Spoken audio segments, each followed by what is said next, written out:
Hello friends, ഞാനിന്നൊരു വാർത്ത വായിക്കാൻ പോവാണ്. എൻ്റെ പാഠപുസ്തകത്തിലൊരു വാർത്തയാണ്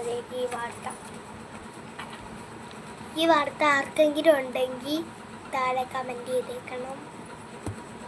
ഉണ്ടോ?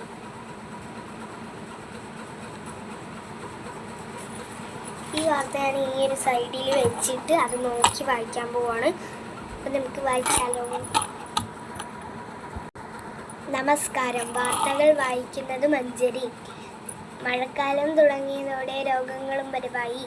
പനിയും ഛർദിയും വയറിളക്കവും ബാധിച്ച് നൂറുകണക്കിന് ആളുകളെ വിവിധ ആശുപത്രികളിൽ പ്രവേശിപ്പിച്ചു. എലിയും ഈച്ചയും കൊതുകും പെരുകുന്നതാണ് രോഗകാരണമെന്ന് രോഗവകുപ്പ് അറിയിപ്പിച്ചു. പരിസര ശുചീകരണത്തിനായി എല്ലാ ഞായറാഴ്ചയും ഡ്രൈഡേ ആചരിക്കണമെന്ന് സർക്കാർ ഉത്തരവിട്ടു. നന്ദി, നമസ്കാരം.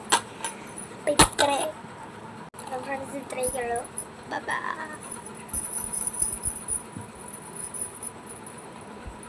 ബൈ എല്ലാവർക്കും. ബൈ.